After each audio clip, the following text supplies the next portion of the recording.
This episode of the Bear and the Beard podcast is brought to you by, well, you. That's right, Fandomites. We have launched a Patreon for the show, and we're asking you to be a part of it. We are going to take out only what is necessary to keep the show going and to keep attending live events every month. And the amount of funds still in the Patreon after that will be donated to our friends over the Children's of Mississippi. That's right.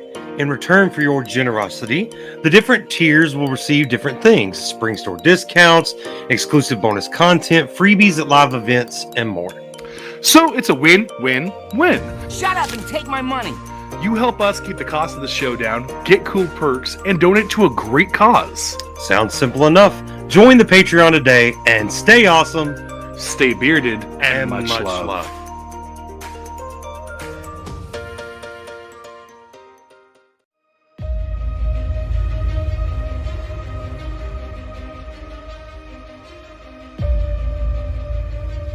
Greetings, Fandomites. I'd like to introduce you to a friend of mine.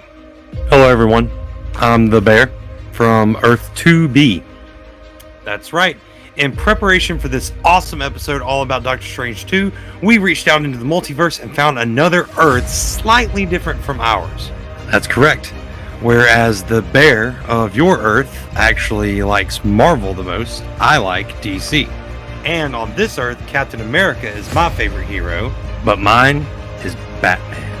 Hey, so what's the beard like on your Earth? He's actually a huge Lord of the Rings fan and Star Trek fan. He dresses up as Gandalf in one of his cosplays and even learned to speak Klingon. Really? Wow. So what did y'all think of the new Doctor Strange film? Well, to be honest, it was okay for a Marvel film, but we really wished Zack Snyder had directed it instead of Raimi.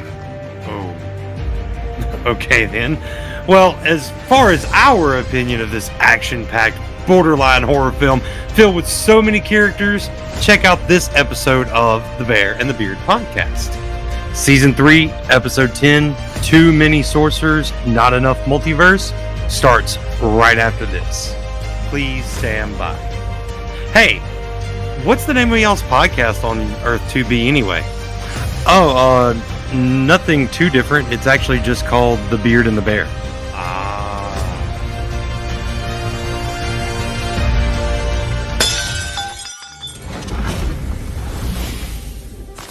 Hey, listen! This is The Bear and the Beard Podcast, Season 3. Hello there. Your hosts are just two nerdy guys, talking nerdy things. That's quite nerdy. This Nerdtastic Duo sits down every episode, sometimes with friends and guests, to explore a new topic related to nerd or pop culture. Oh yeah! They may disagree or argue sometimes, and you may not always agree with them. I beg your pardon. But please remember, this show is mostly their opinion with some research and facts added in along the way. To be fair. The overall goal is to spread knowledge and love throughout the fandoms and to have fun doing it. Welcome to the conversation. Let's get nerdy with it.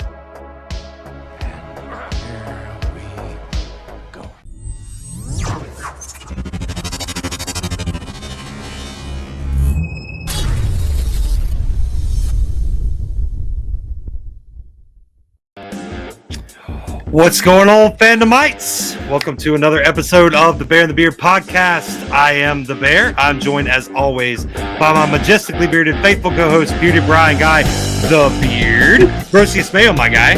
Mel Brosius, my dude, how are we doing this evening? Doing well.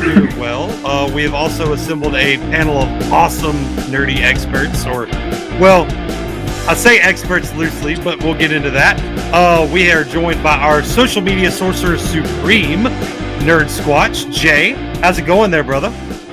I'm doing great. How are you? Doing very well.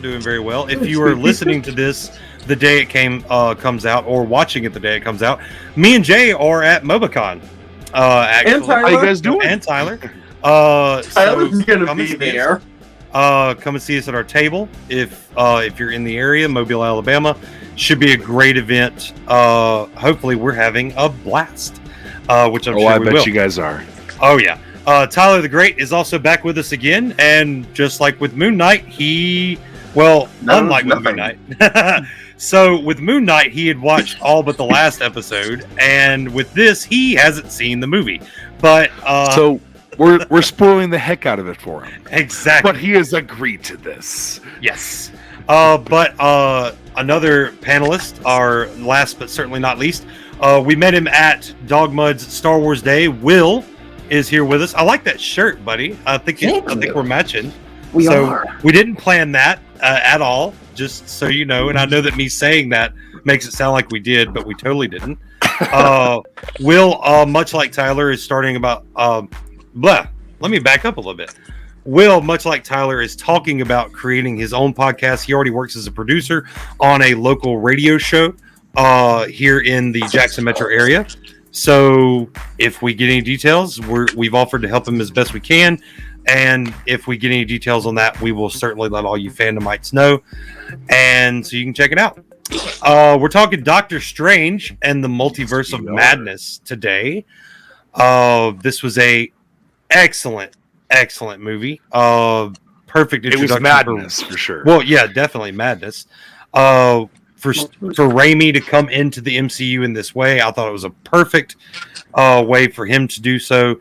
But before we get into all the details, as we start every episode, Mama Bear's fun facts. I don't get paid enough. I don't get paid, period. And now it's time for Mama Bear's Fun Facts. That's it. That's all I know. I love that intro. Mama Bear has. Sorry. It's storming, so you might hear lightning. Oh, well, Fantastic. It is what it is. It was storming a lot in the multiverse too. So. Oh, there were some storms in this. Oh, yeah. Mama Bear has compiled 6 fun facts for us today. I'm just going to go ahead and run those down here. So, first fun fact number 1. While Patrick Stewart, John Krasinski, Haley Atwell, Lashana Lynch, and Anson Mount shared every scene together that they were in, they never all filmed together. The finished product consisted of actually piecing together various shoots with these actors. So though they all in the film are always in the scenes that they're in, they're all together, none of them actually shared any actual recording time. And there were some debates because of how great the VFX team did this. There was even debates online where people were like, no, they were in the same room. Did you watch the movie? Yeah, we did. Right. But it's all movie magic. It's all Not movie to magic. mention, one of them was a last-minute addition that wasn't even supposed to be in the movie. So Right. And I know that we probably should have said this before we did the fun facts.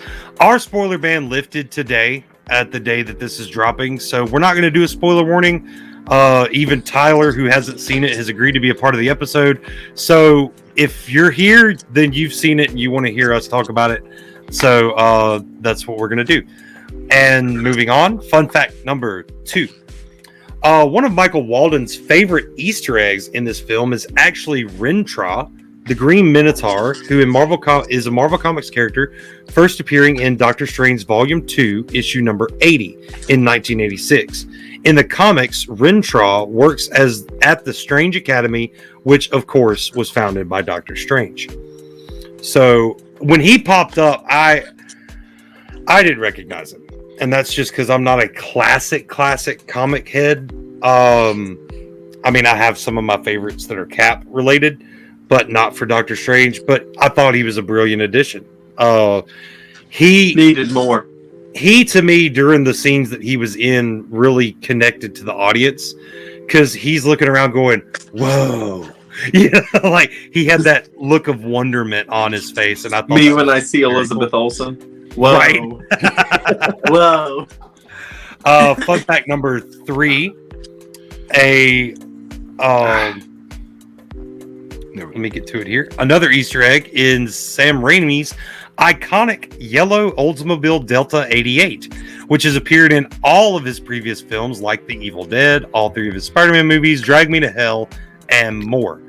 Now I'm going to have to go back and rewatch that and look for that car because I have no idea where it was. It's Uncle Ben's car. Well, yeah, in the Spider-Man, but I want to know where it was in in Doctor Strange. It's right when they get into 838. It's right there parked on the street. It's You're genius. right. I remember. Okay. Yeah. All right. Right okay. there. Very Wow. well. Right. Very Yep. well put in. Yeah. I'm gonna have to go back through Drag Me to Hell and see where it is because that's a pretty good I movie. love like that movie. It's a good one. Fun fact number 4. You may have noticed that American Chavez's jean jacket showing the star that represents the star-shaped portal she creates.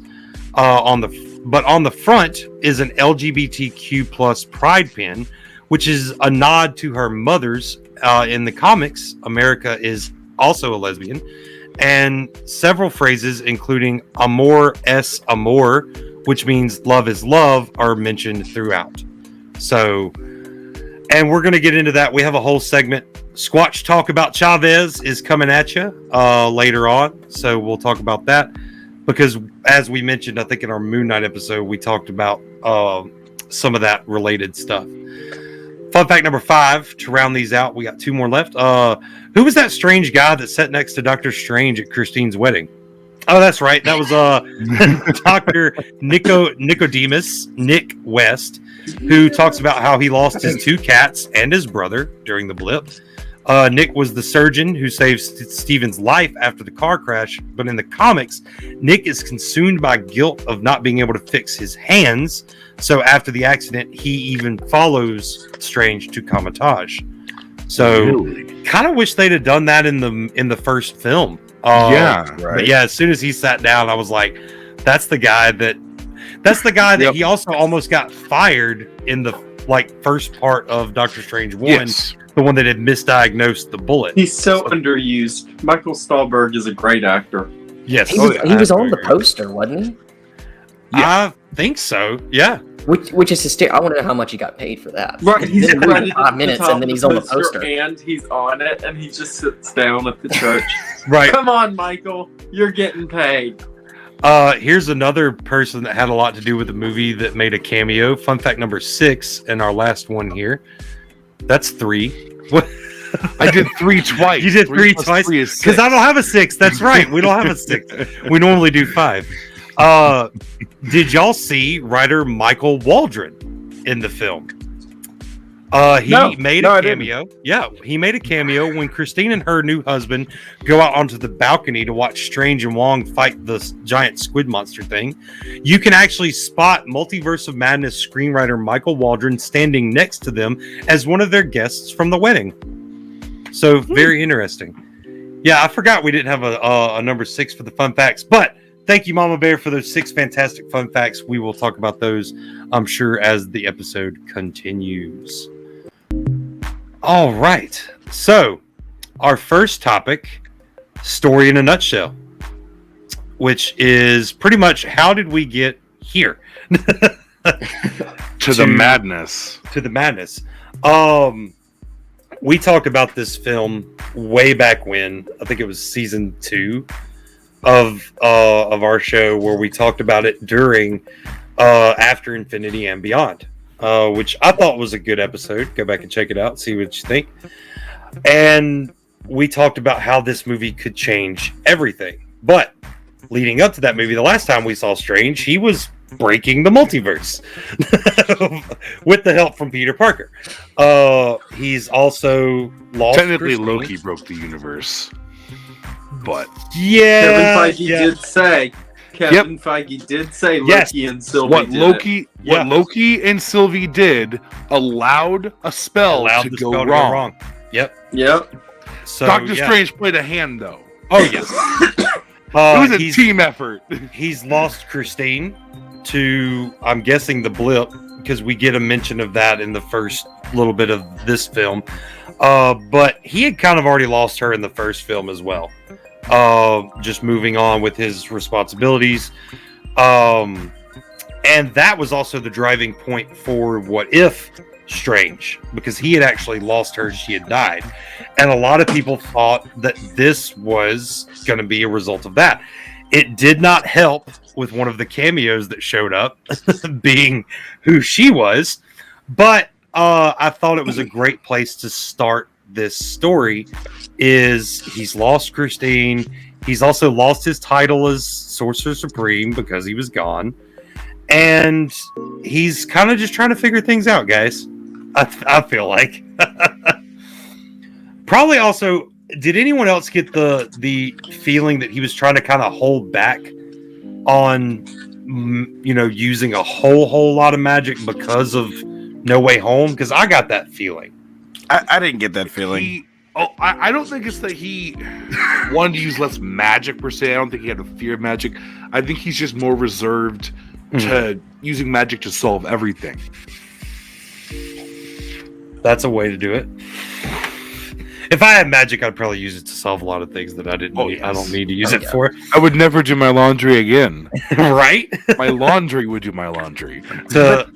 Isn't that the trope of that kind of power? When you have that kind of power to just do things without actually physically having to do them, that becomes your norm. Oh, yeah. Versus doing things the way that got you kind of where you were to begin with. Well, I mean, look at the Weasley house in, what is that? Harry Potter and the Chamber of Secrets. Yeah. When Harry first gets to come to the burrow, and magic is washing the dishes and folding the laundry and doing the knitting and all this other stuff. And yet Miss Molly still seems like she has her hands full doing everything else. So, yeah. I don't know if he's reserved, because, I love it. And, it's weird. My whole family with our religious background, but he walks up to Christine at the wedding and turns her water into wine. Yeah. And my entire theater just erupted. It's hilarious. Yeah. But I'm like, this guy is so cocky. It's not even funny. He just walks right up and does it. And we talked about that during No Way Home too. We talked about how this is the Strange we've wanted. This is more comic book accurate Strange from No Way Home. Without him being a misogynist. Yeah. Without him being a misogynist. Yeah. But I mean, there are other characters that are a lot worse at that from Marvel Comics. Oh, absolutely. So even if he was a little bit, I don't think it would be that bad. I'm still missing the I know everything Strange. Yeah. Like, we haven't really gotten that yet because in the MCU, he hasn't been in his power very long. So hopefully one day we will get to that level of I know everything, Alpha Groot. You know nothing. Yes, Alpha Groot level Alpha of Groot. One day. one day. And I guess that's going to bring us to the cast to start off this film. So cast and cameos is our next topic. I found these. We have Doctor Strange. Yes. Which one? Okay, look. There's some actors who at least take a role, and you can never want anyone to play that role ever again. I could never have anyone else be Doctor Strange in live action. I agree. I can't get my directions right. Yeah. Yeah, I can't see him playing. I can't see anyone else playing the live action version of Sherlock that he plays. Like, granted, Robert Downey Jr., we did a whole episode on Sherlock. Robert Downey Jr. did a great job. Henry Cavill did a good job. But for the BBC program named Sherlock, if you replace Benedict Cumberbatch as Sherlock, I'm going to be very disappointed. I might not watch the show anymore because he brings that Cumberbatchiness, I guess. He's one of those actors who can play different characters. He doesn't put himself into the character. He puts the character into himself. Right.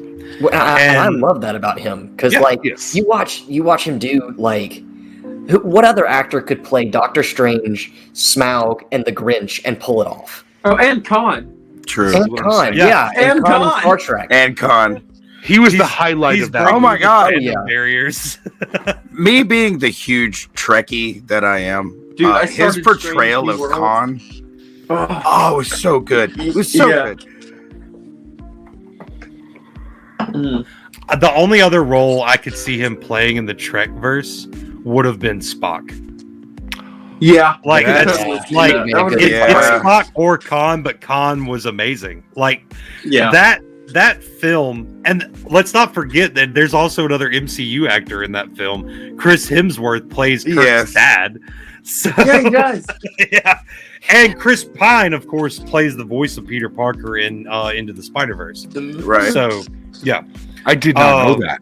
Yeah. Yeah. All the fandom barriers are getting broken down, just like in the Multiverse of Madness. And you talked about the first scene, how no one expected it, like for it to get there that fast. It happened so fast. We knew eventually we were going to see. Is it Defender Strange? Am I getting that right? Mm-hmm. Yes. We knew eventually we were going to see him, but this movie just started off right with him. We're jumping into the action. He's on the run from... What was that? I thought it looked Sidorak. It might have been. To me, it just looked like a possessed mummy on steroids, but you know, like the Crimson Bands of Sidorak. Yeah, that's what I thought. We go from him getting killed to just now we're waking up in bed. Yep. And I gotta say, I loved him with a ponytail too. Like that was a good look. When we first saw the toys get released, and we saw Defender Strange, he had the ponytail, the different outfit, and everything like that. That was amazing, and it was really cool seeing that. That's the first Doctor Strange we see in this movie, and it's not even the one we're used to. Like they made that very clear. Well, and we saw. I thought we were going to see Zombie Strange a lot less in this movie, and I thought we were going to see a lot more of Defender Strange. And it was the opposite. We saw very little of Defender Strange. Mm-hmm. We saw him basically turn on her for the calculated reasons and then die. Yep. But, of course, we get him again, and this is something I never saw theories of. He was Zombie Strange. Yep. Wow. I didn't see that coming at all. Defender Strange becomes Zombie Strange because he's possessed by our Doctor Strange from 616. Yeah. it's a lot of Sam Raimi on top of Sam Raimi. Oh, yeah. I love that there's like there's only 3 Doctor Stranges we really see, but then we also see like 5 different Doctor Stranges. Yeah. Yeah, because... And we get to watch 2 of them. 3 of them die. Yeah. We get to watch Doctor Strange die 3 times in this movie. We do. You know, I'm getting so excited. I cannot wait to watch this movie. And I don't even care about the spoilers, man. Deaths. Let me tell you. Finally seeing Black Bolt's powers represented like that and getting to see it, like, radical. Radical. Yeah. Mm-hmm. Chavez making her MCU debut, of course. Great job. I thought she did amazing. She is phenomenal. Highlight of the movie. It's her first movie anyway, too. Is it really? She is such a great actress. Hold on, discuss amongst yourselves. I gotta go find this out. Like, does she have no other credits? But I think she's new. If she doesn't, then that might be Marvel making like a habit of getting new actors, because that was the situation for Tom Holland too. That's true. And now he's Spider-Man and one of the biggest actors in the world playing, Nathan Drake and stuff. Basically, you land an MCU film, your career's made if you do it right. Oh yeah. Yeah. I cannot pronounce her name. Xochitl Gomez? I don't know. Gomez. Miss Gomez. I guess that's the best way I can say it. Known for... She was in The Lone Drone. It was a short. She was in The Babysitter's Club, a TV series. Oh, okay. So, I think this is her first... movie. Nope, this is her first film. This is her first film. Nice. Everything on her IMDb. I could be wrong. Miss Gomez's agent, if you want to reach out to us and tell us how wrong we are, let us know. But all I'm seeing on IMDb is TV series and shorts. So this is first film. I thought she did a great job. We get the return of Christine, which we get 2 variations of her. Strawberry Blonde Christine. Which was pretty well done, I would say. Wong's back. Gotta love having Wong back. Fortify your mind, right? I love that man. Your mind. I love Wong. Oh my god! Someone needs to make an Omni-Man meme of that.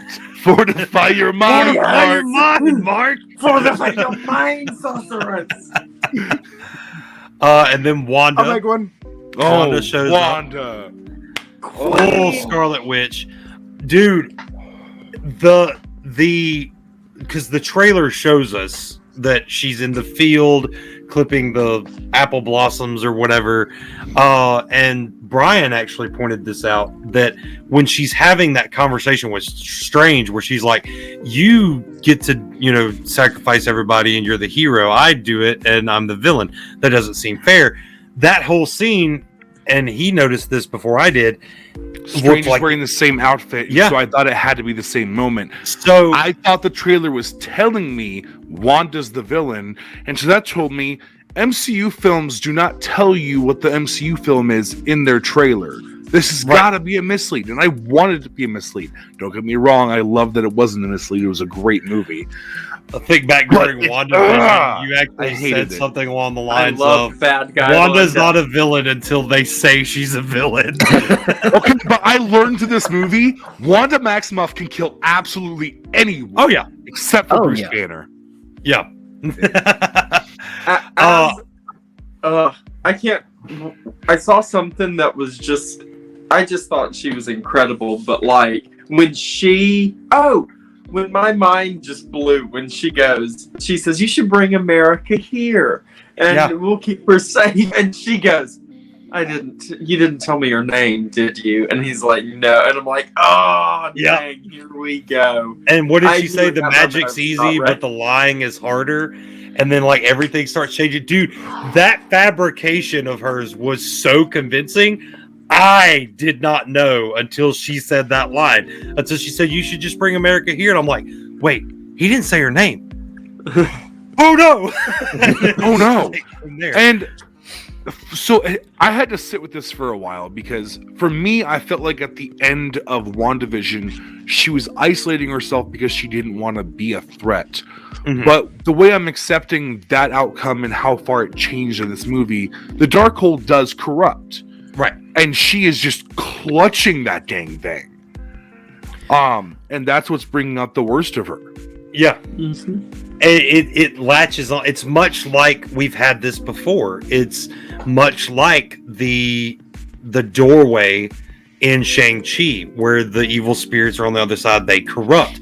If you listen to them, they corrupt. So even the original Mandarin was corrupted. He had kind of turned his ways. I mean, but he was a conqueror for billions of years, whatever. But I still want to see the connection between them and the Eternals sometime moving forward in the MCU. I'd love that. But yeah, and the Darkhold had its hold on not only Wanda, but let's remember, Wanda is a Nexus being. She has to exist in every universe. So I wonder how many other temples there are. Or has she already destroyed the temples in others, but did every temple get destroyed too? Right. Exactly. Basically, to anyone worrying that with Wanda dying at the end, that we're never going to see her again, we're going to see her again. Oh, yeah. I have a theory. Oh my god. I think she went to the animated universe for this new X-Men 97 reboot. I'm wondering if we're getting adapted in like animation. Think about that. I would love to see that. Yeah, because just like with her, they could hint subtly in random episodes that she's manipulating everything. She's just trying to hide there and fit in. Because in this film, we see it as what they call dream walking, which is something she can do. But as a Nexus being, which she pretty much kind of learned that she was during WandaVision, she can just go to another universe and replace that Wanda, kind of co-inhabit and become that Wanda. So yeah, I don't think she's dead either. For those of y'all that got to the end of the movie was like, oh no, she died. Yeah, okay. You believe that? Sure. I don't think Elizabeth Olsen's done playing. Even if our version, even if Earth 616's Wanda is dead, there's still a multitude of Wandas out there. There has to be. Yeah. I'm telling you. 838's Wanda is going to have to be held accountable for what our Wanda did in her body. The rest of the Fantastic Four and the X-Men are going to be pretty pissed off. Let's get to that. So let's get to, because our last on the character list was Mordo. Yeah. Which him showing back up with the dreads. God, I love. Yeah, I love this look. Yeah.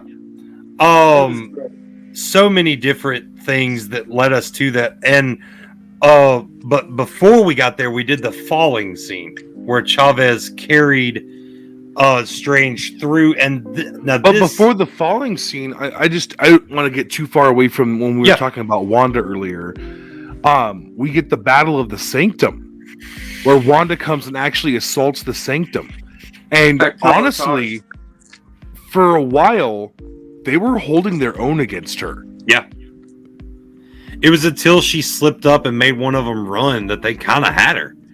Like, well, they didn't have her. Even fear is the best weapon they could have defended. Yeah, they could have held her off, I feel like. The fact that we got all the other Sanctums to come in and help, that was very impressive. I'm surprised that Tung Lao didn't show up. Like, that there wasn't a portal to the Shang-Chi mysticism there. But, you know, it is what it is. I could have seen a huge dragon coming out. Like, how it should have ended probably has that already. They're probably working on it. Where it's like, I was surprised not to see Shang-Chi. Yeah. Well, I mean, he's all the way out in, what is it, San Francisco? So, you know. West Coast Avengers. Yeah.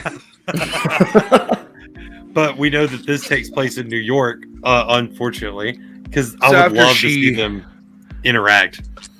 After she inevitably wins, of course, they fall through the universes. Her breaking out of the mirror dimension was just... That was creepy.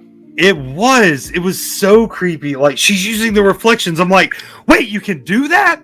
Like, the only other time we've seen the Mirrorverse get destroyed was Thanos punched it. And that was... For me, it doesn't sound like it's... For me, it doesn't sound too crazy. It's just showing that she doesn't need a sling ring to get out of it. Yeah. Because honestly, anyone with a sling ring could do what she was doing. Slingy. I was just fixing to say, talking about sling rings, Chavez steals Strange's like within the first 5 minutes of beating him. So well, funny. to be fair, like 5 minutes before that, another Doctor Strange was trying to kill her. Yes. Yeah. That is, yeah. We also learned an important fact about Chavez. We can go ahead and get into it now while we're talking about Wanda. Wanda being a Nexus being, and she uses that as the basis for, this is how I know that my children exist in these other universes, because I dream about them.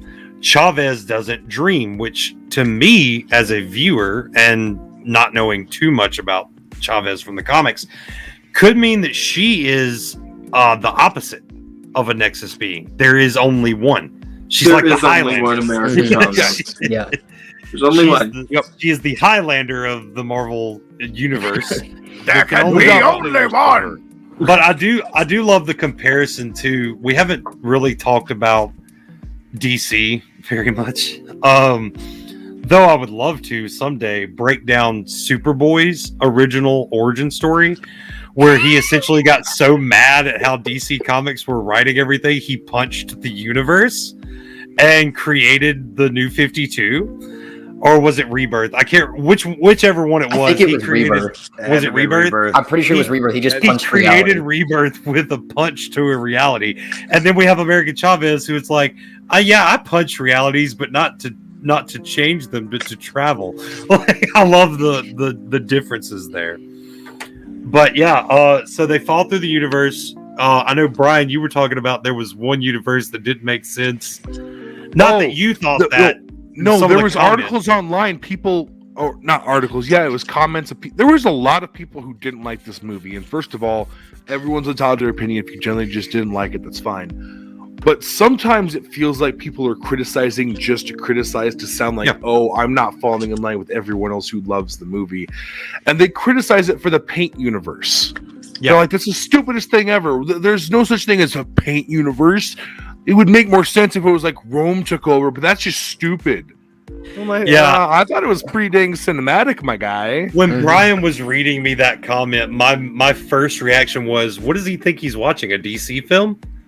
Because DC is kind of the go-to if you want a different Earth, like Earth X, or it's human history went differently, not universal history went differently, and that's kind of their gig. And Barry changing the timeline for Flashpoint and stuff like that, that's their thing. So to have a universe where the Roman Empire took over, I'm sure it exists somewhere in the Marvel universe, but it's not their gig. They want to tell stories on a way grander scale that all of these things can be possible. The fact that there's a universe where you're made entirely of paint, everything's made entirely of paint is, I mean, it might not actually exist in the comics, but visually it was amazing and I loved it. And that's its purpose too, I think. I mean, it's there to be cinematic. It's not like Marvel's going to explore Iron Man made of paint, you know? No. The next Marvel series, Paint Man. But couldn't you just see like a 5-minute part of a What If episode where they just mention that? Like, it's like over, and meanwhile in the paint universe, well, nothing really happens because everyone's made of paint. On to another story. It's just Jeffrey Wright just getting to have that little fun just for a brief moment would be very interesting. So we know Wanda's the bad guy. She's after America Chavez. She wants her power. Defender Strange was going to kill Chavez to keep that from happening. That didn't go well. He winds up dying. And then they go across the multiverse. It's also where we got our Bruce Cambell cameo. Pizza Papa. Pizza Papa. Pizza Papa. Wait, hold on. There's a Bruce Campbell cameo in this movie? Pizza Papa. The fact that you're surprised that there's a Bruce Tyler. Campbell cameo in a Steve Raimi movie. All right, that's fair. But I have like this like deep Evil Dead love for Bruce Campbell, and I always have, and I always will. Him in Burn Notice. I know I said this before recording, but him being in Burn Notice as Sam Axe is probably one of the main reasons I rewatched that show, because his comedy and his seriousness, they're fluid. He can be either at any time, and it's great. And that jawline, of his, it's very reminiscent of Colin's when we talked about our friend Colin K. Bass. So. Look, you're going to stop mentioning Mr. Bass. I don't know how to deal with these emotions. Well, I'll give you process this. I'll give you someone else to just, I guess, fantasize over. I don't know. So we had the scene where Mordo shows up because Strange is in his universe. That. Strange is how he acted gone. like a friend. Yeah, he was being kind to him. He didn't try it. He didn't smack him down and put handcuffs on. He invited him in for tea, right? And drugged him. Yeah. That led to the Ultron bodies that I thought were very well done. We see those in the trailer. The actual, like, more comic, not 100% accurate, but more comic book accurate versions of Ultron, which I thought was cool, or what Ultron should be. And who owned those Ultron bots? Well, that would be. They had yellow eyes. I think Hank Pym made them. I do too. That, or with the help of this gentleman right here that made a cameo. Ah! Look at him. All grown up. It's Jim. Mr. John Krasinski makes an appearance as Mr. Fantastic, as mentioned in Mama Bear's Fun Facts. We also had Maria Rambeau coming back as Captain Marvel, what I'm calling Captain Marvel 2.0. We had Captain Carter, of course, showing up, Miss Haley Atwell. Nice. And we actually had Black Bolt in his actual suit from the comic books, and it was actually the actor that played him Anson Mount in Humans, the TV show, which again, it says all of these Marvel projects that have existed before exist. They're just not in the MCU yet. Right. So now we just need the connection to Agents of S.H.I.E.L.D. Feige, make it happen. Oh, I'm waiting for it. Was And the then Darkhold. That was it. And after we're introduced to all of those characters, we get this scene. Just this shot. And yes, and the music kicks up, and it is Charles Xavier. Oh, yeah. Oh, he's so good. Now, is it Patrick Stewart, though? It was Patrick Stewart. It is. Yeah. That makes 100%. In the yellow floaty chair. In the You're not going to like that, Tyler. Why am I not going to like that? Well, because we'll get to it. He We'll does. get there. Um, We'll get there. So we'll talk So about how. Yeah. we meet the Illuminati. So Wanda shows up. Yeah. Well, so Strange. I love the scene where Strange is being brought forth before the Illuminati. I thought that they were going to like completely break like the MCU mind with the whole we have to tell them the truth. And I love that it was just the truth about their history, because we learned that supposedly their Strange sacrificed himself to stop Thanos. He died a hero. Which was a big point for Strange in this movie, because the question he was being asked was that one way really the one way? Yeah. Being criticized for that. And I thought that they were going to say that our MCU universe was an isolated universe through Wanda.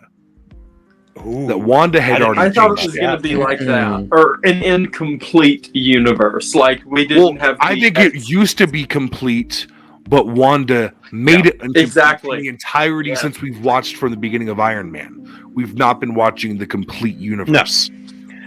But that's not what happened. And then we also have the scene. So they're, of course, fighting, and she takes out the Illuminati fairly Every quickly. one of them.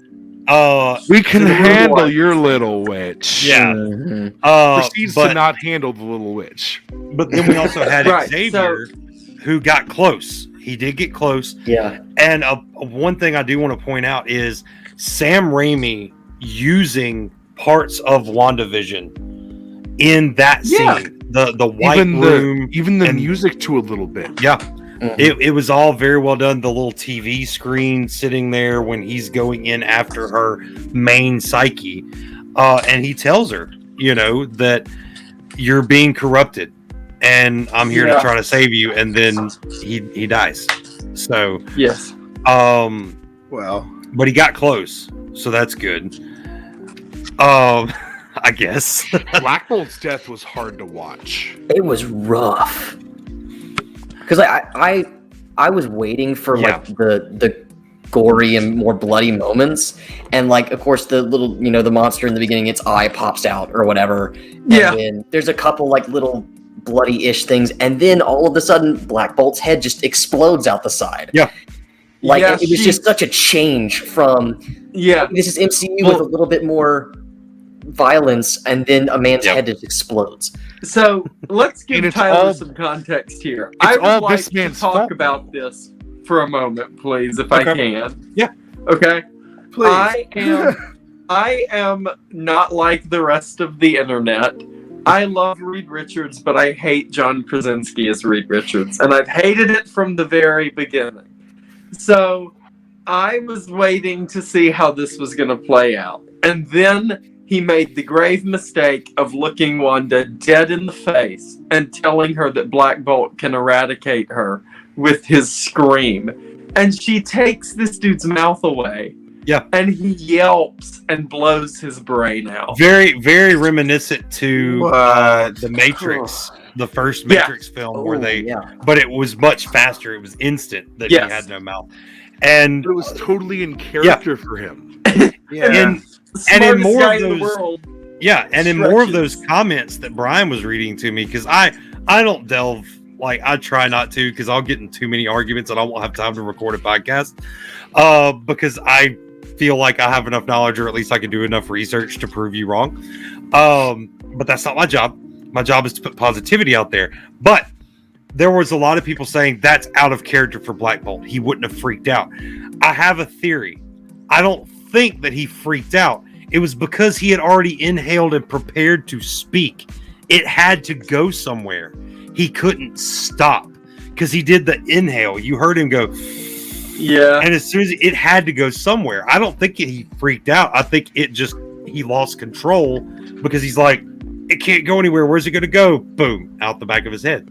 But you also have to think about who he is. This guy has such control over his mouth and such control over what he says that the absolute horror of it being gone, he probably snapped. She probably broke something in his brain. That's true. There's also the opinion that she obviously did break something in his brain. It was his whole skull, but but maybe she made him scream. That's true too. I was thinking that, or it could have been the fact that he thought since he has no mouth that it wouldn't do anything. That it wouldn't work, and he let it go thinking, well, I have no mouth. Like a moment of I'm cured. no one can be hurt by my voice anymore. I can't speak, but that's fine because now I get to just live my life without worrying. And maybe he just let it go thinking it wasn't going to hurt it. There's so many theories out there until we get. Yeah. Did he show any kind of reaction? Maybe she imprinted them. He looks into his pretty mind. scared. He looked Yeah, panicked. He looks okay. scared. Terrified. Which I I mean, mean, this guy- your mouth was gone. So did Neo. So I love the memes online that were describing his death, and it was just spaghetti, paper shredder. Yeah, she turns Mr. Fantastic into a pile of noodles. She Yeah. shreds this dude. much like Mantis in Infinity War. Infinity when War. She gets turned into ribbons. It was very similar. And I love them using that again for this, which was very And then his interesting. head pops, and it's really kind of like. Oh, and of course, Captain Carter had a pretty rough death. Oh, yeah. Bisected. I love how you don't even see it, but you know what happened. Yeah. It impales and it Because goes Bucky through. and Steve do the same Ooh. thing in Mm-hmm. Winter Just cut in Soldier and half. What If. Yeah. Yeah. And this one, honestly, I was kind of happy when that happened because we She can was a handle little your too- little yeah. wit. She was a little was too kind of egotistical. arrogant. Yeah. They were all egotistical. Even Great Xavier great to a cameos point. though, especially now that we know that none of them shared, like they weren't doing lines with each other on a sound Right. stage. They were reading their lines with emotion, and then it was all spliced together. So for those people that believe that they were on the same soundstage recording all together, that's Impressive. just a tribute to how well they did individually, so that the art, the editors could come in and go, all right, she stands here, he stands here, Yep. and playing with their little virtual action figures and putting on a show. Did So the best job. One of my other favorite moments of the movie was when he was being questioned by the Illuminati, they introduced Reed Richards as a member of the Fantastic Four, and we get a call back to Doctor Strange 1 when Doctor Strange is in surgery and he's guessing the names to, well, not guessing, knowing the names to all these songs when they charted, and he says, "Didn't you guys chart in the whatever time period?" In the Yeah, 60s. Yeah, The and that's Beatles, when the Fantastic Four. well, no, it was actually some band called Fantastic Four or something like that. But the fact that he's using that nod, that knowledge, that Exactly. Because he knows music. As nerds, we all have knowledge that is useless essentially unless we put it to use like this. It's really saying he knows so much about the human body and everything else, but he also knows all of this. So which was He knows a little bit of everything. He tries to be a jack of all trades. We know that he knows a lot about magic, but before he even went to Kamar-Taj, he was obsessed with knowledge. Oh yeah. Not just medical knowledge, just random factoids. Like, he is a jack of all trades. And that's I believe proven he could- in the first movie when he spends time like using his spirit form to study. Like he's like, I'm gonna beat this. He was like a ninth grader preparing to take his SATs in the 10th grade. Like, even though you don't have to take that till after high school, So yeah, no, it was very well done.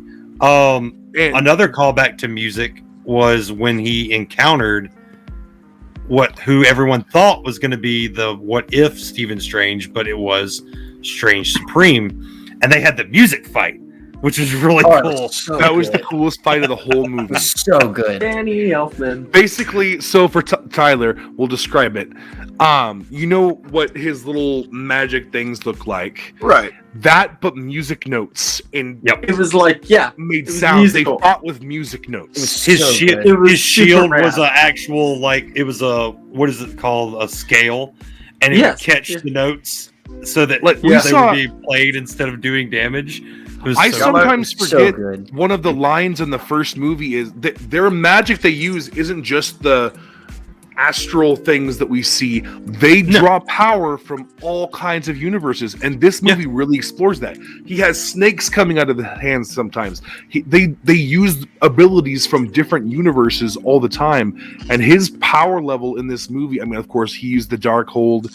There's the snakes. Like, he pulled all kinds of unique moves that we've never seen him do before. He pulled so many awesome rabbits out of his hat. He needs his own show on the Vegas Strip. Exactly. You guys are making me regret handling my responsibilities, and instead, maybe I should have gone to the movies. You know? Yes, you should have. Well, what we could do is go and try to catch it while we're at MobaCon. If you haven't seen it by the time we do MobaCon, we might do That's that. a good idea. Really cool. And then of course the Darkhold took its toll. He was in a whole nother universe. He needs to figure out how to get back. So what does he do? He possesses the body of Defender Strange and becomes Zombie Strange, which was so cool. Oh my goodness! Oh, and then those spirits or whatever were attacking him. What were those things? They were the souls of the damned. Yeah, the souls of the damned. He used them to his ability. That was amazing. Wasn't it Christine that told him to do that? She was like, "You're the master of the mystical arts. They are spirits. Use them." You know, and exactly. I'm just sitting here like I wouldn't have even thought of that, but this is very reminiscent of John Constantine to me. That whole scene is great, where he's sitting there and it's crossing between the body and him, and it cuts back at one point, and Benedict's got his eyes crossed, and it's so great. It's just awesome. He probably learned to do that while he was doing Smog.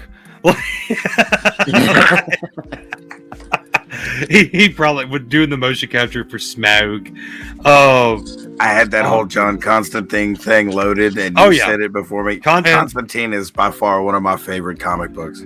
Oh yeah. The thing I loved the most about this, when we get more towards the ending, is technically Doctor Strange, although he's the main hero, he's not the one that stopped her. And even America Chavez, who does some great damage to her, is not even the one that stops her.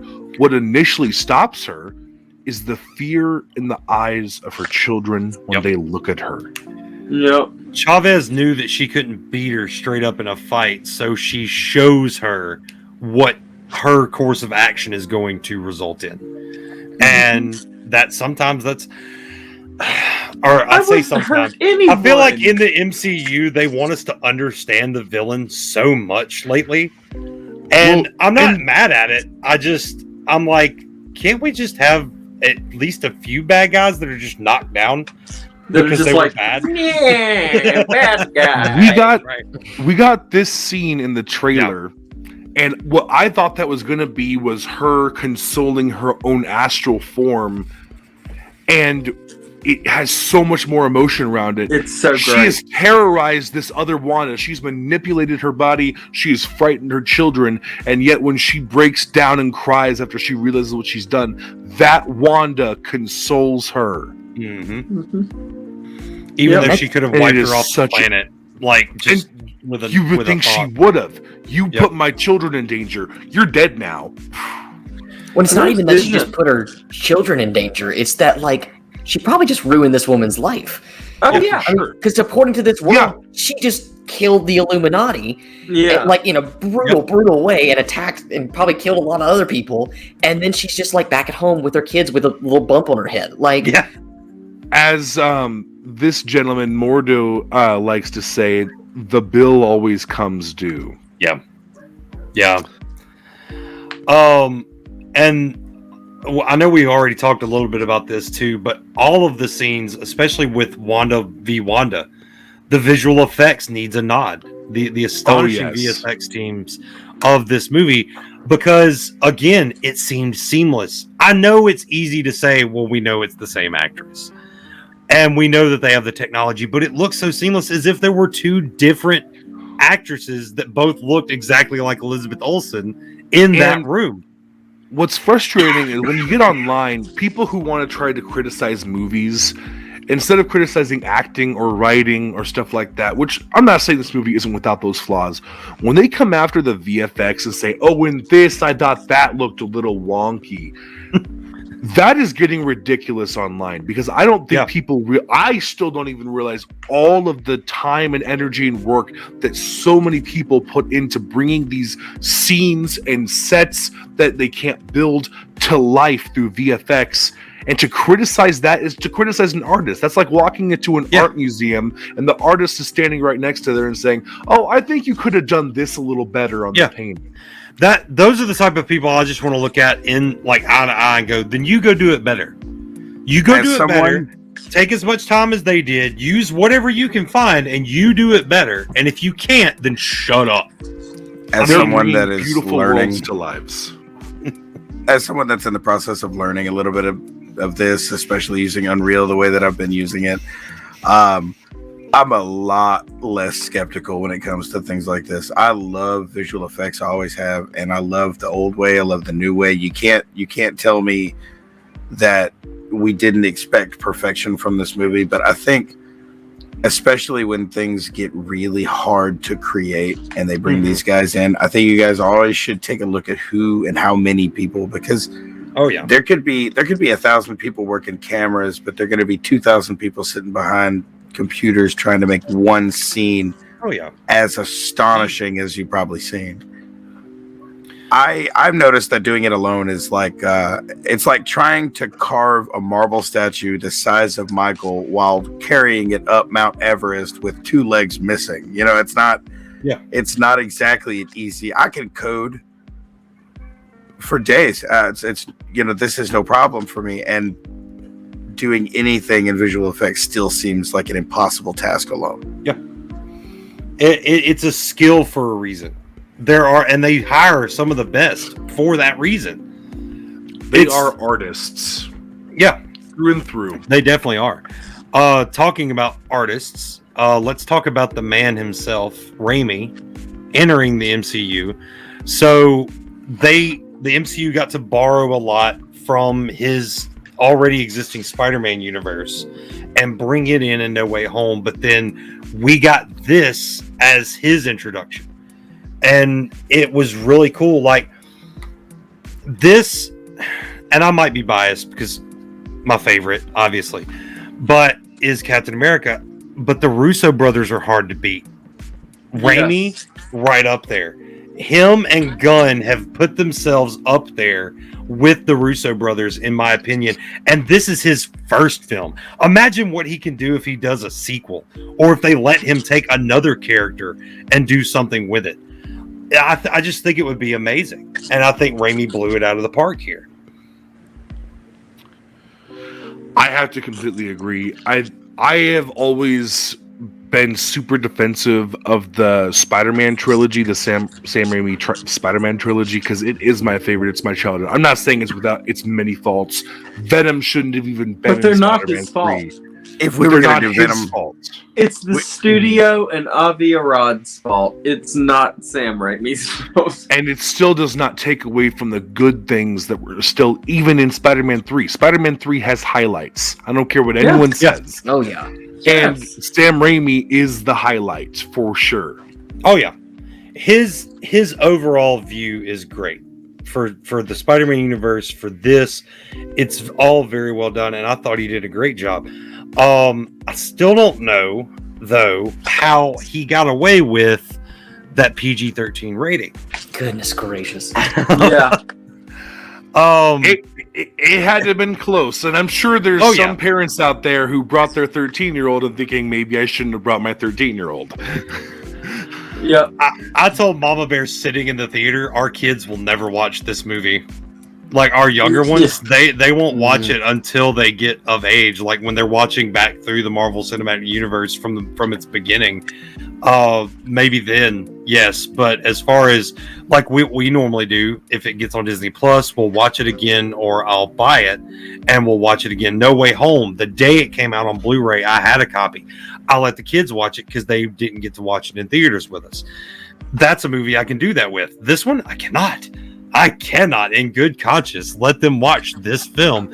And I don't know. I'm not mad that it's a PG-13. I'm not mad that it's not a rated R. I'm just confused, I guess. Like a little bit of fuzziness there. I guess that begs the question, would this movie have been better with a rated R rating? If he could have pushed that? I would even say NC-17. Like right in the middle, I feel like would have been good. If it had been R, though, first of all, it would have been the first MCU rated R film. Deadpool would have had to have been in it. And Deadpool would have had to have been in it. Exactly.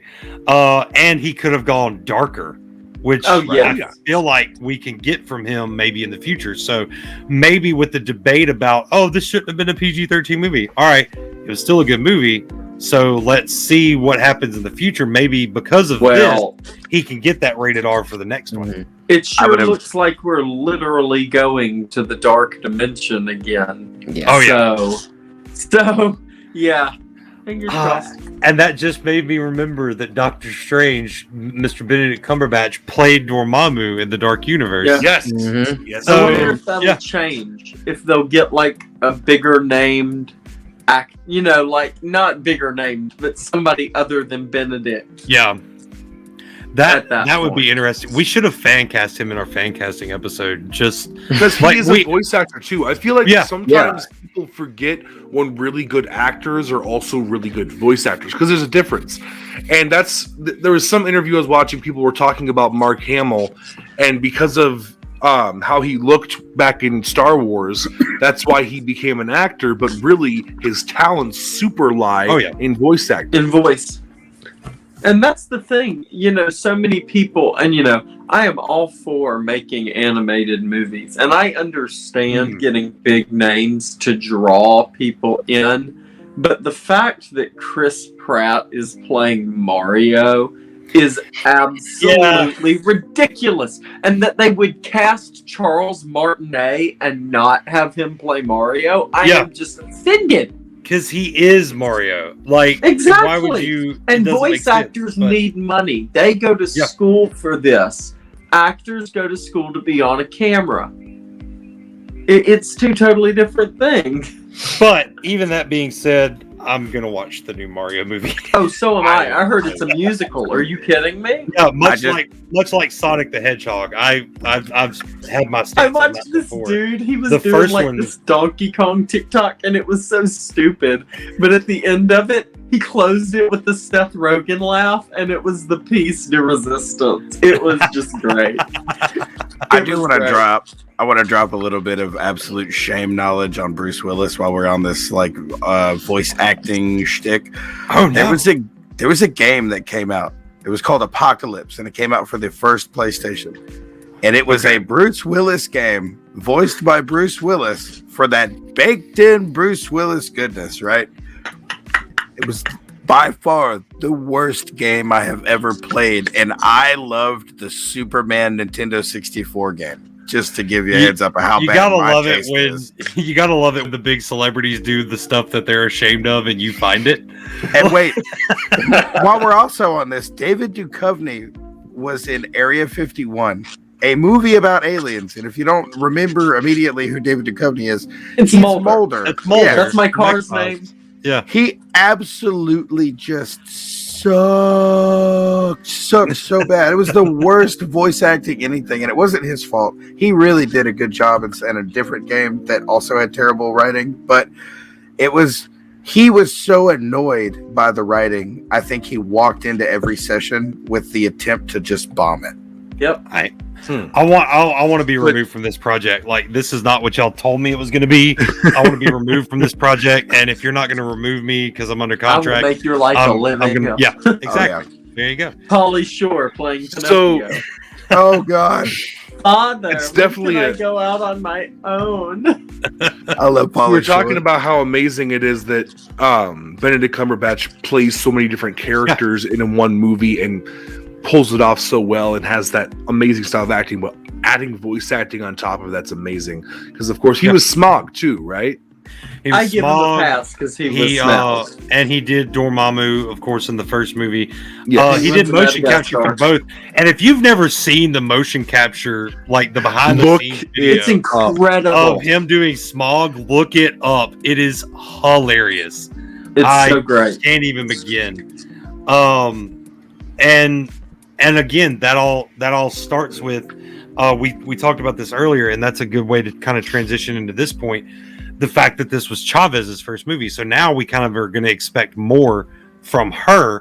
And I would like to talk some Squatch talk about Chavez, if we can. There, it's Squatch talk, baby. Oh yeah. All right. So the main reason I wanted to talk Squatch Talk because we talked about this off of recording in one of our many group chats that we have set up. We talked about the fact that the movie itself was being removed in several countries, one of which was Saudi Arabia, and they cited the LGBTQ plus reasons, and that of course sent the social medias into a frenzy. There's the people that agree with them, and because they don't think that Marvel should be having these characters in these films, and then there's the people that are like, why can't they just let the movie play? It's not that big a deal, and all this other stuff. There were loud people on both sides. I feel like, I guess for nothing. Yeah, for nothing. It's a pin on a jacket and 12 seconds of her having same-gendered moms. Yeah. That's it. And it's found in lore. And these people complain about how, we should be writing new characters for this. America Chavez is a new character who was written to be a part of the LGBT community and have 2 moms. Leave her alone. They say do that, and then that happens, and they're like, oh no, not that way. Right. And that's not as extreme as it could have been. Oh, the reaction is ridiculous. It's 12 seconds, and the pin just stays on the jacket the whole time. And my favorite thing is when Christine turns around, and Chavez goes, adios. She goes, my God. And I'm like, oh, she thinks she's pretty. And that is the one thing. That's the one thing in the entire movie. She acknowledges that Christine is pretty. Which, I mean, who doesn't in that movie? Right. Rachel McAdams is gorgeous. I mean, oh yeah. She's redhead. So pretty. I'm not redhead right now, but and Haley Atwell in there yes. too. I mean, oh my goodness. Gosh. The live action version of Captain Carter was really good. That was just so great. I'm so glad that happened. Mama, I think she's down. I think she's down to continue to do that, and I hope she is, because that was one of my main complaints of What If, just as a whole, was the way they drew Captain Carter was a little bit unrealistic to me. And she didn't look like that in the movie. No, but then in the movie, it's just Haley Atwell in the suit, and that was she was like She-Hulk on What If. She was taller, but she wasn't here. No. I think she. But this was a lot more of an arrogant version of her too. Yeah. Well, she's been around the block as throwing Captain the shield Carter. as if it's a gavel. Yeah. To get his attention. That was intense. Yeah. Like rude. Oh, I love that so much. My mother is already asking me to help her find a costume. So Robert, just be prepared. If Mama Kim suits up as Captain Carter, if she really wants to suit up as Captain Carter, I will personally buy her a Marvel Legends shield and paint it to be Captain Carter's shield. We have that will be my contribution. You buy the shield, let me paint it. We bought her one in October. Okay. Yeah. That could work. Yeah, man. I didn't see the reason for it, especially after seeing the movie. I'm just sitting there like, what was this? Talking about the Chavez thing. It's now, and we talked about this off recording, and we talked about this a little bit. I don't see the point of getting mad at a country that is not ours, where their things are completely different, for not allowing a film. I mean, we had this with Shang-Chi. Shang-Chi over in China did not do as well as Disney would have hoped, because they thought, a lot of their members of their government or whatever thought that it was a bad representation of Chinese people. Awkwafina, taking her stance of, I'm not going to do a, stereotypical, Chinese American accent. I'm not going to do that. You're not going to make me do it. And if you want to, I'm going to leave the project. I thought that was fine. China didn't. But that happens. But to get mad at a country when it's just like, why does this matter? Why are these movies becoming political? Let's get mad at Scorsese for saying they're not cinema before we get mad at a country for not playing it. Are you talking about the guy who directed Moonfall? Or no, that was a different guy. But yeah, like all the directors that are saying that these movies aren't cinema, they're being played in cinema, thus they are cinema, so get over yourselves. So is my opinion. But getting mad at a whole country, because my viewpoint is, if people want to see it, whether they live in that country or not, they're gonna see it. They're gonna find a way to see it. Put your pirate hat on. Yeah, put your pirate hat on. But I'm not gonna. I don't want this to be too bleak, but I mean, it does kind of cross the line because it goes beyond a movie when the country allows people to be killed. You know what I'm saying? When the country is actively just totally okay with people like me getting slaughtered, I'm kind of just like, okay, yeah, I have a voice against this. That's the political side. That's the we don't like those things about that country. We can have that opinion because we live here in America. But I'm not mad at them for not playing the movie. No, why would we be? They don't want to watch it. They I'm mad don't have because to people watch are it. dying. The only but for people to think that they should alter the movie just to do it, all you're doing that for You is shouldn't money. alter the movie to fit someone's taste either. You're just doing it for money, and then you're destroying art for money, and that's we don't do this here. Yep. We don't do this. Just to throw a little data in here, I learned a really strong lesson at CypherCon. Oh shit, Tyler's got some data. Oh, I do, just a little. So, nobody wants to hear the reality when they're engulfed in comic books and happiness. Nobody wants to talk about the real world. Well, I mean, they're kind of an escape from realism. That's why they're fiction. Comic books have been political forever. Right, but you've got when did Star they Wars have since World War II. Fascist 1977. Well, like Captain America comics were always political. I agree with that. Always. But at the same time, they're not doing this for fan service. I'll give you that. No. Like they're doing this for money, like you were saying. But this is something that I learned. I tried to have a conversation. It wasn't even political with someone at the convention. The guy turned from me and walked the other direction, as I thought at the moment that was one of the rudest things I had ever experienced. But I realized this man had a finite amount of time to enjoy the convention. Yeah. He did not want to spend a single second of it thinking about what he probably deemed as stressful. And that's why we go to movies. I mean, we talk about the fact, like we could bring up examples. We should probably do a whole episode on this. The fact that Batman doesn't use guns has nothing to do with his backstory. It's because in some of his first issues he did, and one of the writers was like, "Hey, wait, no, he can't use guns. Criminals use guns." Right.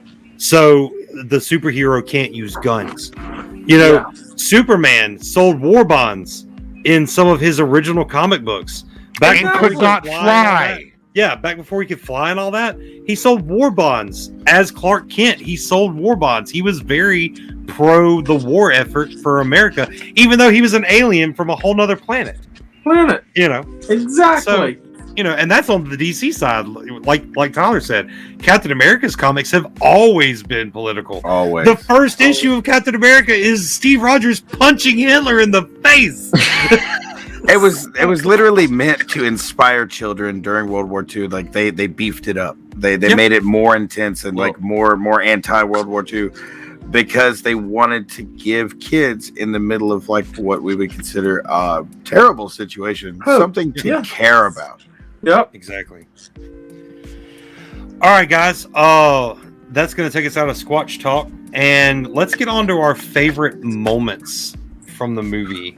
I'm going to let my co-host go first. Brian, what was your favorite? Like, if you had to pick one, absolute favorite with the music notes. The music note fight. That was just so amazing. Okay, it really was a great scene. As soon as I saw it, I was like, music is a weapon. Disturbed had a tour called that. It was very well done. I'll give you that. Jay, what was your favorite moment or part of this movie?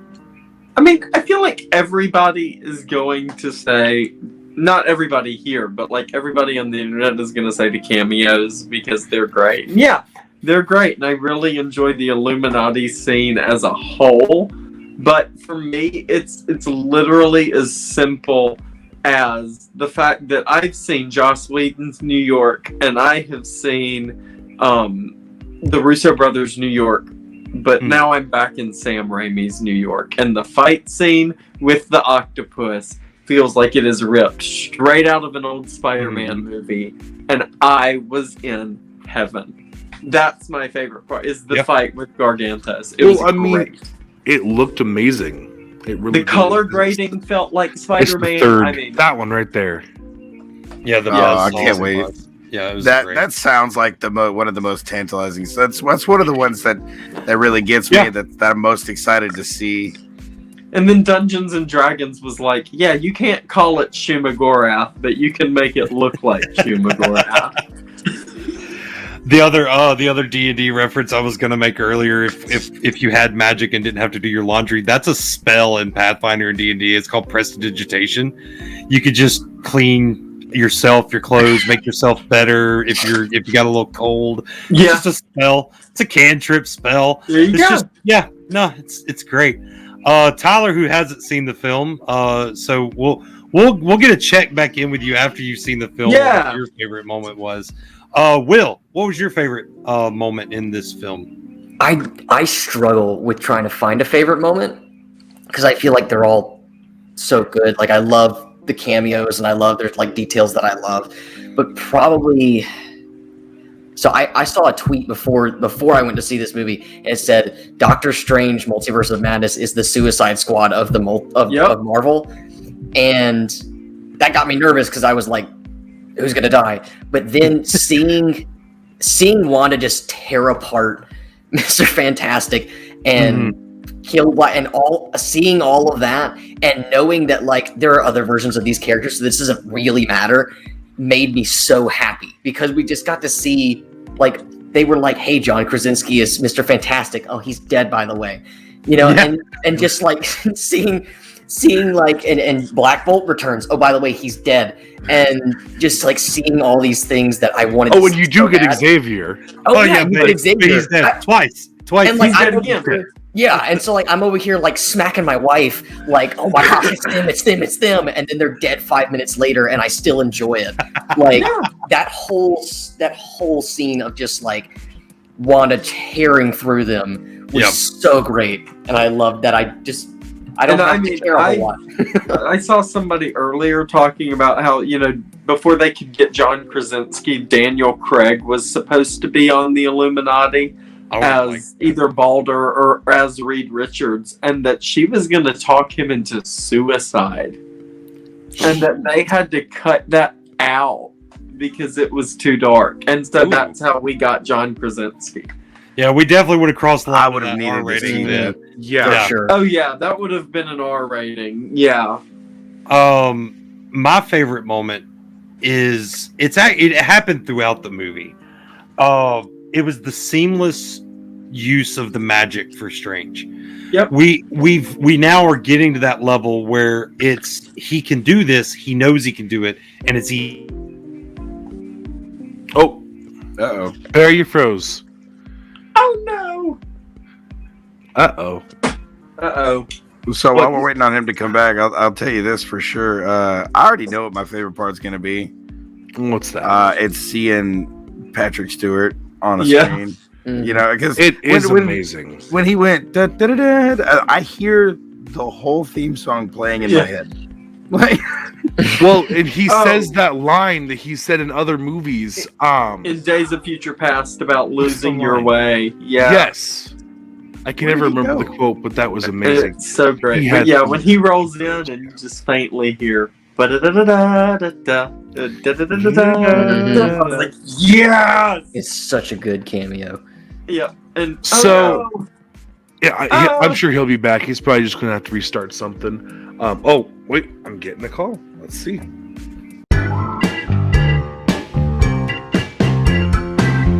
Transition. Hello. Hey man, What's up? my power went out. Oh no. Oh no. So, yeah, if you just want to go ahead and finish the episode without me, if you'll thank everybody for being there on the panel. Absolutely. And I give it a 9.5 bear paws out of 10. All right. So yeah, we'll get to the ratings then. That sounds good. So for bear, it's 9 out of 10 bear claws. Yeah, and the Talking Nerdy segment, it's already in there. My favorite Bruce Cambell cameo was the ring fighter in Spider-Man 1. Awesome. The ring announcer. So if y'all just want to finish that without me, and we had technical difficulties, it happens. And we'll go from there. I appreciate it, brother. All right, much love, brother. Tell everybody I said I appreciate it. Tell Will we'll be in touch. We'll have him back. He seemed like a good addition.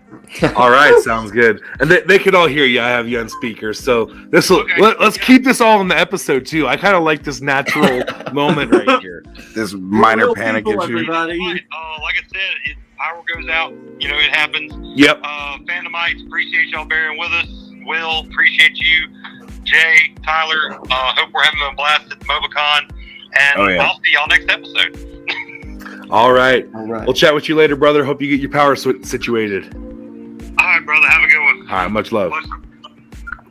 I'm gonna have to buy that. I'm gonna have to buy that man an APC for his computer. All right. Did anyone have anything else to talk about before we get to the ratings?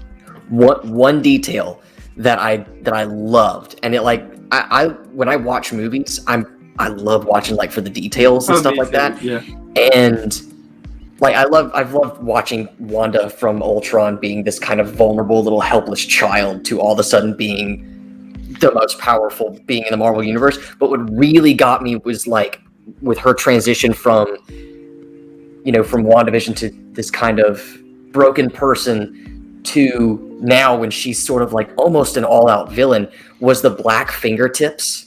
Like what she had, like, and you really see them when she attacks Kamartaj. She's like doing her, hand magic or whatever, and you see those black fingertips. And I love that little detail of just like her whole costume looks, dark. It's not the same one that we saw in the WandaVision. It's similar, much darker. But it's darker and darker. it's cracked and it's shattered. Yeah. Well, and someone pointed out that if you look near her heart, there's like a Mind Stone.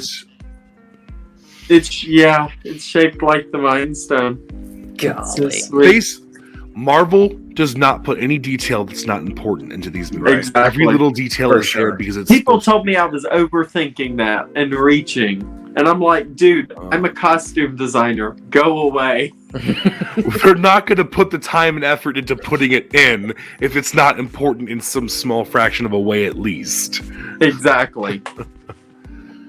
Alrighty. Well, we'll get on to the ratings. Let's go with Nerd Squatch. How many Nerd Squatch footprints do you give this? I'm gonna go with 8.5. Gonna shoot a little bit lower than Bear, and that's only because there's some plot things that I wish were a little different. But other than that, I loved it. All right. I think that Tyler the Great has these loots. So how many loots out of 10 do you give this? In your opinion, in my opinion, from what I've heard and from what I've seen. A review before you've seen it. You haven't seen it yet. No pressure. I expect it to be in my high 9s because of how much I'm looking forward to this. I'm glad I got to record this episode ahead of time and give you guys my proper review next time. But I expect high, wonderful things from this, even with my plot holes, because I like everything. I look at the details, and I love it for its faults. That's why you can't ruin things for you can't spoil things for me. I love them anyway. So we'll give it a 9. All right, sounds great. Will, what would you rate this movie? I struggle with it because part of me wants to give it a 10, but then part of me finds like small little tiny little things that I just maybe would rather have a different way. So I'd probably give it 9. Just take off one little point for a couple minor things, but I loved every second of it. It's a great movie, and for the most part wouldn't change a thing, but I too give it 9 out of 10 beards. And my biggest criticism of this movie isn't even of the movie itself. I think I'm going to try to refrain from watching trailers. Like, I don't care knowing that a character is going to be in a movie, but I want the trailers to mislead me. I want to get some little shots of what the aesthetic of the movie is going to be, and then tease what it might be about. That way I can theorize in my mind. But my theory that I thought from the trailer is what happened, and I didn't want it to. But I also loved it. Wanda being the villain. Yeah. And so all of that is just going to take 1 point off from this phenomenal, action-packed, paced well movie. So now we're going to get on to our talking nerdy section. as soon as I can get to the... There we go. We're going to roll that intro music.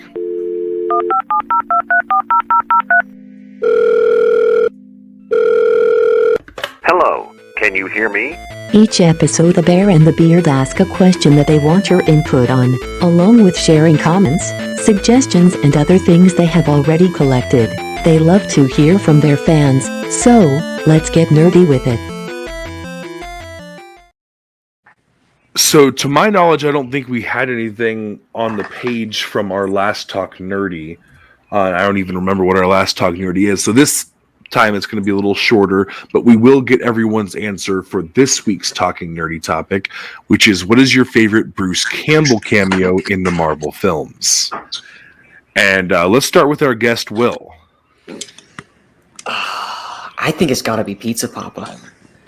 I can't, because just watching him I just love the right beforehand when America gets a pizza ball and she's like, yeah, food's free in most universes. It's surprising that you guys have to pay for it. I just love that. But then Bruce Cambell comes in and he's like, you got Pizza Papa gets paid. And then he just starts beating the crap out of himself. Yes. What seems to be about 3 straight weeks, he's just punching himself in the face. And I just love that whole scene is just so unnecessarily funny. It's Absolutely. just such an unnecessary tidbit that's thrown in there. And then of course his bit at the end where he just looks at the camera and says, It's over. It's over. And it double meaning, of course, because the movie's over. Yeah. But I love how Marvel used to give us the next thing that's happening in the last trailer or in the last little scene, but now they usually troll us. It's becoming more commonplace for them to troll us. When I love the first time that happened was in Spider-Man Homecoming, where Captain America comes in and he's like, so you made it through the credits. Great job. That's just so... I love just trolling the audience. Because when I was in the theater, there was a woman sitting next to me and she just gets up. She goes, we sat for 10 minutes for that. And I'm like, yes, and I love that you did.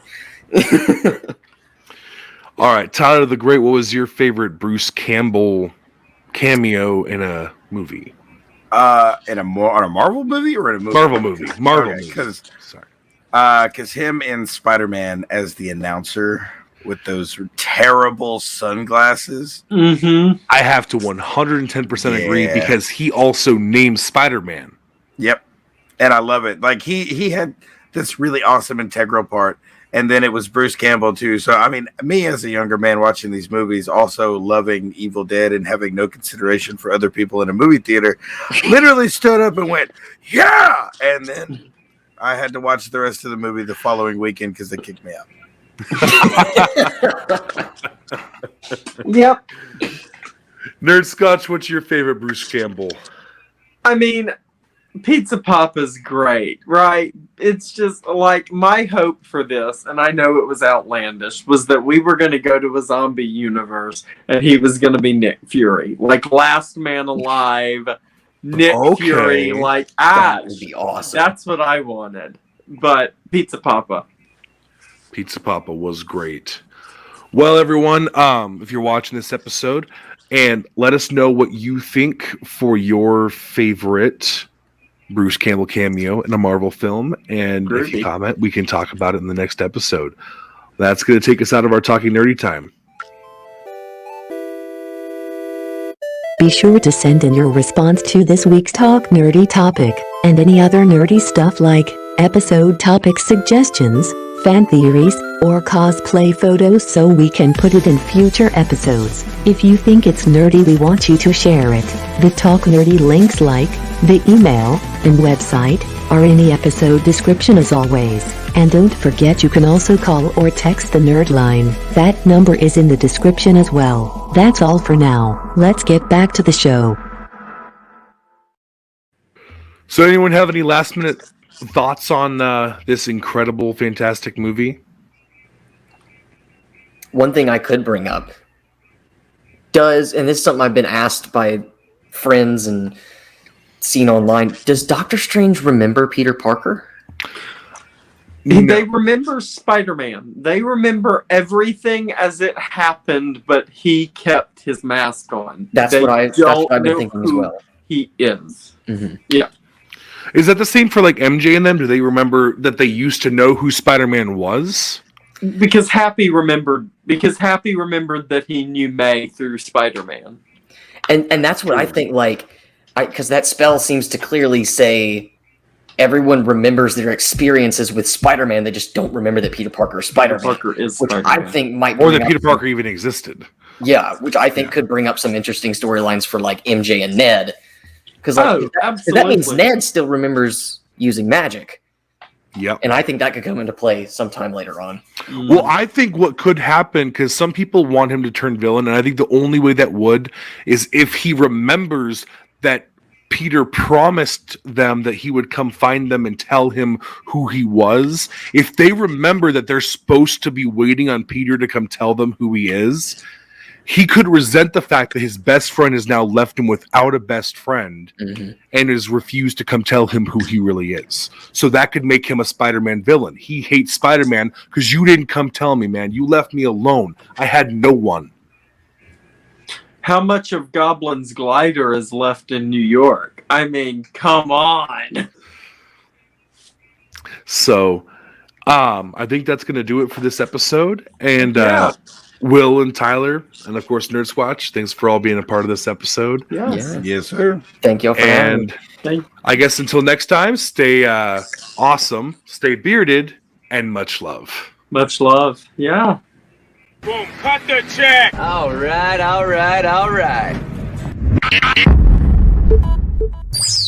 Another episode done. We hope you enjoyed it. New episodes are released every other Friday at 8 a.m. Central Standard Time. Check back then or subscribe so that your device downloads it automatically. Audio episodes are now available pretty much anywhere you get your podcasts, so it's really easy to share them with all your nerdy friends. For YouTube viewers, subscribe and click the little bell so you're notified about all our new content. And Apple users, please don't forget to rate and review on the app. That helps more nerds find us. Links to talk nerdy to us can be found in the episode description as always. You can chat with the bear, the beard, or the rest of the Bearded Bear team, head researcher and graphic designer, Mama Bear, the master of marketing, Han Bralo, or the social media sorcerer, Nerd Squatch. Huge thanks to them and all of the geeks of the round table and friends of the cast. Much love y'all. Lastly, for more cool music like this awesome new outro track, go check out Harlequin Soul, Secret Apex on Facebook and Spotify. His links are in the description as well. Talk at you next episode, nerds. See you then. Are you a fan or just pretend? I'd like to know if you're a friend or an enemy. If so, stay away from the wrong myth. Welcome to the end. Are you a fan or just pretend? I'd like to know if I have a very dry, not dry joke for you guys. And it's very short. Skeleton walks into a bar, orders a beer and a mop.